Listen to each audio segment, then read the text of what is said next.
মনোনয়নপত্র জমা নিয়ে আরো জানবো। বগুড়া থেকে সরাসরি যুক্ত হচ্ছেন সহকর্মী আবু সাইদ।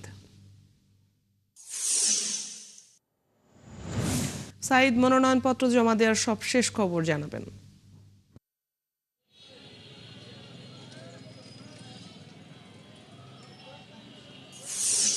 জি অদিতি, আপনাকে ধন্যবাদ।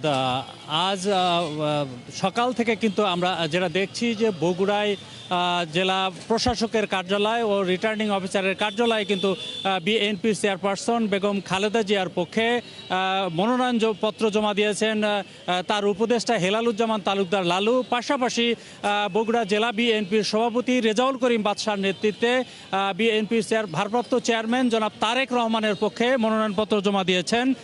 এবং পাশাপাশি আমরা একেবারে শেষ সময়ে বগুড়ার গাবতলী উপজেলা বিএনপির সভাপতি সাবেক উপজেলা পরিষদের চেয়ারম্যান জনাব মোর্শেদ মিল্টনকে কিন্তু সেখান থেকে বেগম জিয়ার বিকল্প প্রার্থী হিসাবে গাবতলীতে মনোনয়নপত্র দাখিল করা হয়েছে।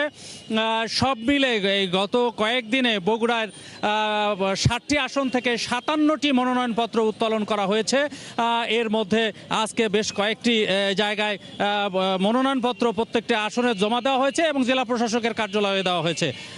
পাশাপাশি এখানে জেলা জামাতের নেতা এবং বগুড়া 6 আসন থেকে আবিদুর রহমান সোহেল তিনি মনোনয়নপত্র জমা দিয়েছেন এবং আলোচিত ইউটিউবার হিরো আলম তিনিও মনোনয়নপত্র জমা দিতে এসেছিলেন, কিন্তু তার কিছু ত্রুটি থাকার কারণে তখন দিতে পারেনি। পরবর্তী খবর আমরা জানতে পারিনি।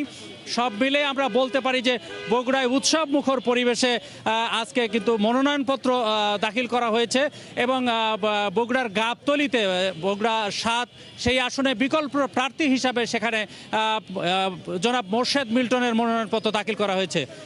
অদিতি, এই ছিল বগুড়ার আজকের মনোনয়নপত্র দাখিল করার সর্বশেষ। সাইদ, ধন্যবাদ আপনাকে বগুড়ার মনোনয়নপত্র জমার সবশেষ খবরগুলো জানিয়ে দেওয়ার জন্য।